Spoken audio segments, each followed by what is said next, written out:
নমস্কার বন্ধুরা, আরও একটা নতুন দিন, আরও একটা নতুন ব্লগে তোমাদের সকলকে স্বাগত জানাই। আজ থেকে গুট্টুর পূর্ণার নিমন্ত্রণ পর্ব শুরু করলাম। এখন যাচ্ছি হচ্ছে আমতা, বড় পিসির বাড়ি। তো তার জন্যই আর কি বেরিয়ে পড়া। আর ওয়েদারটা ছিল খুবই মনোরম, না ঠান্ডা না গরম, খুব ভালো ছিল। বসন্তকাল পড়েই যাচ্ছে। তো বসন্ত পঞ্চমীর ঠিক আগের দিনকেই আমরা বেরিয়ে পড়েছিলাম আমতা যাওয়ার জন্য। আমতা, মুন্সিরহাট, আন্দুল, মৌরিগ্রাম, এই 4-5টা জায়গা আজ নিমন্ত্রণ করার ছিল। এই জায়গাগুলোয় সব আমার পিসিরা থাকেন। তো বড়দের দিয়ে শুরু করলাম। আর যাওয়ার আগে হাইওয়েটা দেখালাম, এটা মনে হয় দামোদর নদীর সাথে মিশেছে। তা এই ব্রিজটা ক্রস করলেই আমার পিসির বাড়ি, বড় পিসির বাড়ি। আবার কবে আসবো, কোন ছোটোবেলায় এসেছিলাম। খড়পের কালী পুজো বলে খুবই বিখ্যাত। তো দেখো এই পথ দিয়েও কিন্তু খড়পের কালী পুজো, কালীমাকে দেখতে যাওয়া যায়। দামোদর নদও এই রাস্তা দিয়েই যাওয়া যায়। তো আমার পিসির বাড়ি আমি চলে এলাম। এটা আমার পিসির দোকান। আর সেখানকার গ্রামের পরিবেশ আসলেই কত মনোরম, কত সুন্দর, তাই না? গ্রামের মানুষেরাও এই জন্য খুব শান্ত, নিয়ম শৃঙ্খলাবদ্ধ হয়।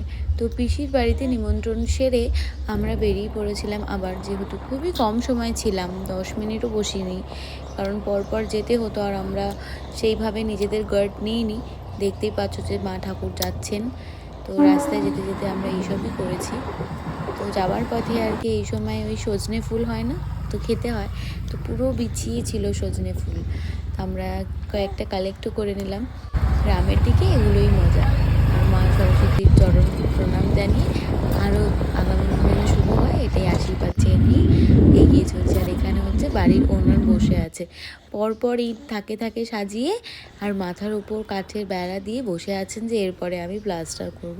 এটা আমাদের দুজনের গল্প ছিল, তাই জন্য আমরা আর কি ক্লিক করেছিলাম। তারপরে যাওয়ার পথে গ্রামের দিকে দেখো, যে কোনো একটা বার ধরে ছোট্ট ছোট্ট হাট বসে, যেখানে সমস্ত সাধারণ মানুষ, উচ্চবিত্ত মানুষ, নিম্নবিত্ত, মধ্যবিত্তরা সবাই মিলিত হওয়ার নামে তো মেলা, তাই না? তো এটা হচ্ছে একটা ছোট্ট হাট, প্রত্যেক বুধবার বসে। তো দেখে পরে খুবই ভালো লাগলো। আমাদের ওখানে তো এরকম সচরাচর দেখা যায় না, জায়গাও মেলে না, কারণ আমাদের বাড়ির ওপর ইটের ওপর ইট সাজিয়ে সুন্দর সুন্দর বড় বড় ইমারত তৈরি হয়। তো ওই হাট থেকেই গুট্টুর কয়েকটা খেলনা কিনে, কয়েকটা ছোট্ট বাচ্চার সাথে একটু খেলনাপাতি কিনে বা ব্যালুনস কিনে দিয়ে একটু মজা করে আমরা আবার বেরিয়ে পড়ছি। এটা যাব হচ্ছে ছোটো পিসি আর মেজো পিসির বাড়ি। তো এটা আমরা হাইওয়ে ধরলাম। আর যাওয়ার পথে তো রাশি রাশি এদিক ওদিক ঠাকুর যাচ্ছে, আর সব কলেজ স্কুল পড়ুয়ারাও বেশ শাঁ শাঁ করে পাশ দিয়ে বেরিয়ে যাচ্ছে। আর এটা হচ্ছে আমার ছোটো পিসির বাড়ি, যেখানে বাইরে দিয়ে ভগবানকে প্রণাম জানাচ্ছে। আমার ছোটো পিসির বাড়িটা রিসেন্টলি হয়েছে, খুব সুন্দর, সামনেই মন্দিরটা।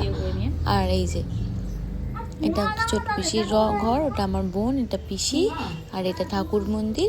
ছোটো পিসিদের যেহেতু ফাস্ট ফুড কর্নার আছে, তো এই সময়টা আর কি আমরা সন্ধ্যের সময়টা এন্ট্রি নিয়েছিলাম। তো ওনারাও কাজে যাওয়ার জন্য রেডি হচ্ছিলেন। তারপরে নিমন্ত্রণ জানিয়ে আমরা চলে এলাম আমার মেজো পিসির বাড়ি। মেজো পিসির বাড়িতে এই যে দুটো ছানাপোনা আছে, তাদের সাথে একটুখানি আলাপ করে নিলাম। আমি পা ঝুলিয়ে বসেছিলাম বিছানায়, আর কুটকুট করে পাগুলো খাচ্ছিল। আমারও ছিল জানো। আর সে একদিন আমাদের বাড়িতে কোনো একটা সমস্যা শুরু হয়েছিল, আর আমরা এক জায়গায় সব জড়ো হয়ে গেছি হঠাৎ করে। আমার চিংকি ছাড়াই ছিল, বেড়ালে টেনে নিয়ে চলে গেছিলো। সে এক মানে দারুণ কষ্টের দিন ছিল, বললে পরে খুবই মন খারাপ করে। সেও বেড়ালের মুখে, আর সেও বেচারা ফ্যাল ফ্যাল করে আমার দিকে তাকিয়ে আছে, কিন্তু বেড়ালটা মোটে ছাড়লো না। আপনাদের সব পরিবারকে আমন্ত্রিত, বেশি দূর নয়, আমার বম্মা নেমন্তন্ন নিচ্ছে। তুই কি আসবি না ভেতরে? আমি পাশে মাঝে মাঝে নেমন্তন্ন। তোদের ঘরে ছিটনি দিয়ে এসেছিস কেন? ও ঠিক দিয়ে মেয়েটা তো আছে ঘুমোতে নেই। নেয়া বলছে সাপ। ভালো বাসন বাসন আছে নেতা দে। এইটা রেখা আমার দিদি খাওয়া দাওয়া হয়ে গেছে। শুরু শুরু শুরু। আবার শুরু থেকে বলবো? আয় মাই মানে ভালো করে বলিস। বললাম তো 10 তারিখ অন্নপ্রাশন। হ্যাঁ, বেশি দূর নয়, একতলা উপরে যেতে হবে। টোটো করে যেতে হবে।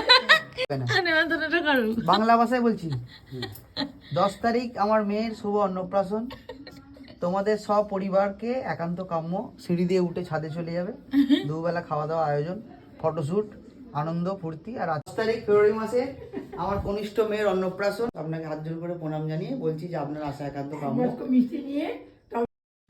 লাস্ট বাড়িতে আমার ঠাম্মাকে নিমন্ত্রণ জানিয়ে আমরা পরের দিনই দুপুর বেরিয়ে পড়েছিলাম এই 2-2:30 নাগাদ রাজের দিমার বাড়ি নিমন্ত্রণ করতে, কারণ হাতে গুটি কয়েকটা দিন।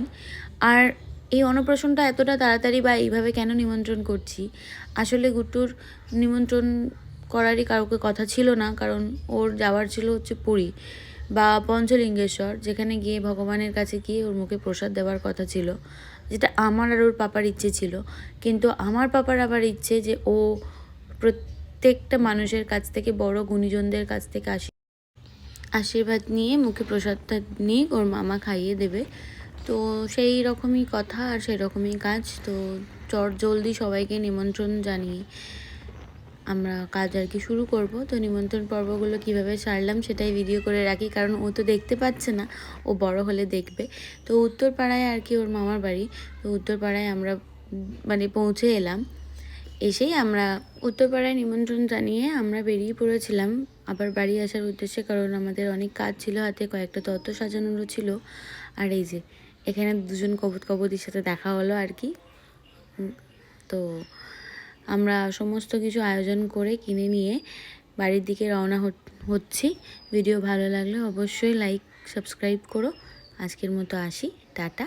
খুব ভালো থেকো, সুস্থ থেকো। আজকে সরস্বতী মায়ের বিসর্জন ছিল, তো এই সুন্দর সুন্দর বাজিগুলো ফাটাচ্ছিল। ভালো, বাড়ি চলে এলাম। আজকে গোটা সেদ্ধ দিয়ে তোমাদের ভিডিওটা কমপ্লিট করলাম, কারণ গোটা সেদ্ধ আর লোভ সামলাতে পারিনি, এসে কোনো রকমে হাতটা ধুয়েই আর কি খেতে শুরু করে দিয়েছি। 3 দিন ধরে অপেক্ষা করছি খাবো বাট সময় হয়নি। সো ঠিক আছে বন্ধুরা, বিদায় নিলাম। খুব ভালো থেকো, সুস্থ থেকো। ভিডিও দেখার জন্য অগ্রিম